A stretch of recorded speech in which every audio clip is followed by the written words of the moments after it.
Hey guys, welcome back. Today we want to talk about how different types of economies operate. Now, historically, this is a concept that students have struggled with, not only in the class, but also on the EOC. So this is something I really want you to pay attention to. You'll be getting a Google Doc with this as well. So make sure that you complete not only the video, but the Google Doc also. So let's get started. Our essential question today is, how do different types of economies operate? The first one we want to look at today is communism. This, for whatever reason, is a very popular economic system to discuss. A few things I want you to know. Communism is a concept that Karl Marx is credited with coming up with. Karl Marx was a German, and he is famous for writing two books. One of them was Das Kapital, and the other was the Communist Manifesto. I would say the latter is probably more famous, and he collaborated with Friedrich Engels on that book. Karl Marx saw all of human history as a constant struggle between two groups of people. And those two groups of people were the bourgeoisie and the proletariat. And according to Marx, the bourgeoisie, this first word here, they were like the upper class, or what he called the capitalists, or the owners of the means of production. And the workers, or the everybody else's of the world, were the proletariats. And Karl Marx believed that eventually the proletariat would rise up in a violent revolution and would take over the bourgeoisie. So basically think of like the workers overthrowing their bosses, okay? And whenever that happened, he believed that everyone would be equal, like the proletariat would all be equal to one another. So because of that, he believed that there would eventually be no need for government. Now let's backtrack for a second. We said the main purposes of government, according to John Locke, were to protect your natural rights of life, liberty, and property. So the government is just supposed to protect those three things at its very core. And Marx believed that if everyone was the same, then no one would want to take someone else's right to life, liberty, or property. So obviously that hasn't happened.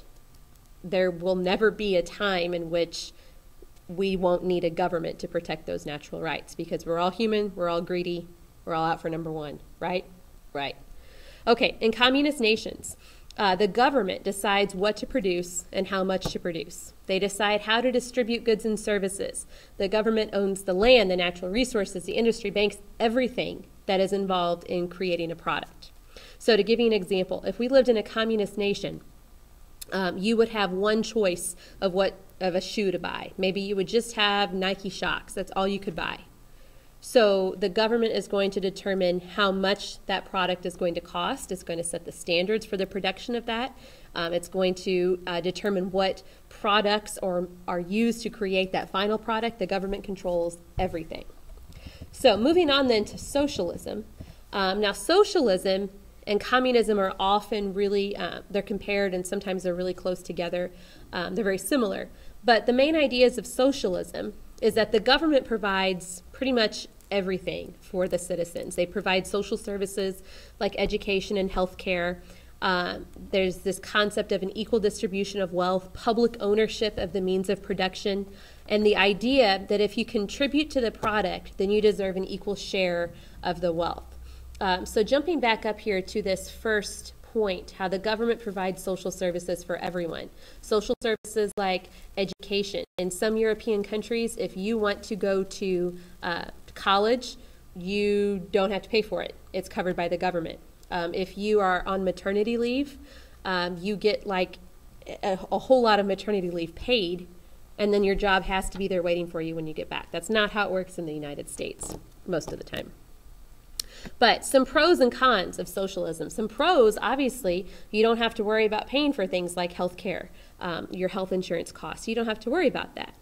But the cons, if the government's going to provide all of these social services for the people, then your tax rate is going to be through the roof. So think of paying like upwards of 50% of your income in taxes. Not real fun. Moving on then to capitalism, which should be near and dear to all of your hearts because this is kind of the economic system that we have today. Capitalism, Adam Smith is often called the father of modern capitalism or the father of economics. Adam Smith wrote a book called The Wealth of Nations. And in this book, he talks about his idea of what an economic system should be. Adam Smith believed that the government should never interfere in the economy, ever. That the economy should be left to the invisible hand of the market, that it should be allowed to rise and fall on its own. So the main ideas: private ownership of the means of production. Now, when we're talking about the means of production, we mean all of the stuff that goes into making a product. So if we're taking our Nike shoe example, what goes into making a Nike shoe? Cloth, the rubber sole, the string, the thread, the plastic, everything. Those are all means of production. So in a capitalist system, the individual citizens own those industries. So like there's a person that owns the factory that makes thread.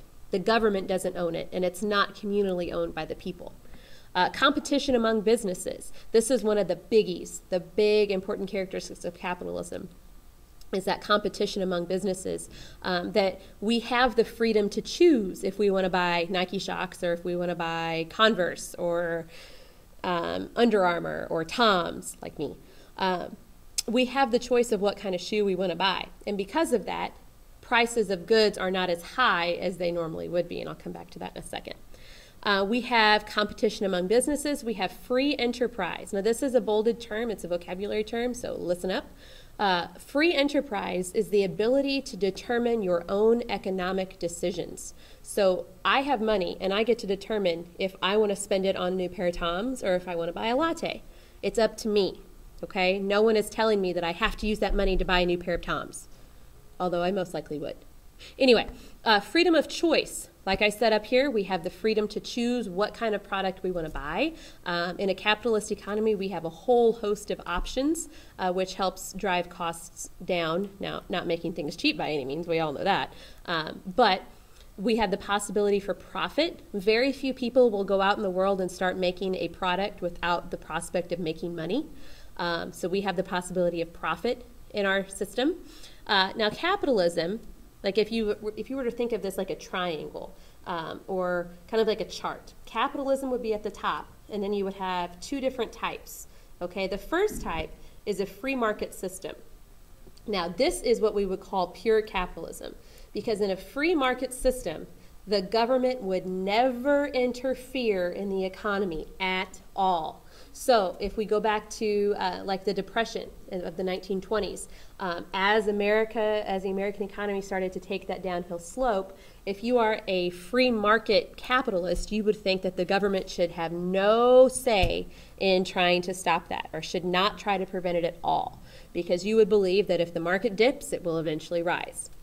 Mixed market capitalism, so on the other side of our chart, mixed market capitalism is the idea that the government will sometimes interfere in the economy in order to preserve the interests of consumers and of owners.